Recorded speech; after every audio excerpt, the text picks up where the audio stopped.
मांगे पूरी करो, हमारी मांगे पूरी करो। आमचे शासनाला वेळोवेळी आम्ही निवेदन दिलेलं आहे, तरी शासन आमच्या मागण्यांचा विचार करत नाही। त्यामुळे आम्ही नाईलाजास्तव आजपासून बेमुदत संपावर आहे, तरी शासनाने आमच्या मागण्यांची दखल घ्यावी ही विनंती। जिल्हा मध्यवर्ती महसूल कर्मचारी संघटना जळगाव अंतर्गत जामनेर महसूल कर्मचारी संघटनेतर्फे काल तहसीलदार महोदयांना आम्ही निवेदन दिलेलं आहे। आमच्या ज्या काही प्रलंबित मागण्या आहेत, जसे की जुनी पेन्शन योजना, शिपाई भरती, वाहन चालक यांची भरती, विमा योजना, अपघाती विमा योजना वगैरे या सर्व मागण्यांसाठी आम्ही शासनाकडे वेळोवेळी पाठपुरावा करत आहे, परंतु शासनाने अद्यापपर्यंत कोणतीही दखल घेतलेली नाही।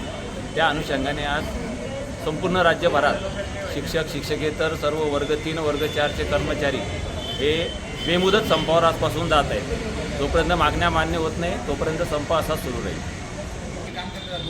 शासन लेवलवर पेंडिंग मागण्या, रास्त मागण्या आहेत कर्मचाऱ्यांच्या, त्या लवकरात लवकर शासन पूर्ण करावं आणि हा संप जोपर्यंत शासन मागण्या मंजूर करणार नाही तोपर्यंत संप केला जाणार नाही आणि तो बेमुदत राहील।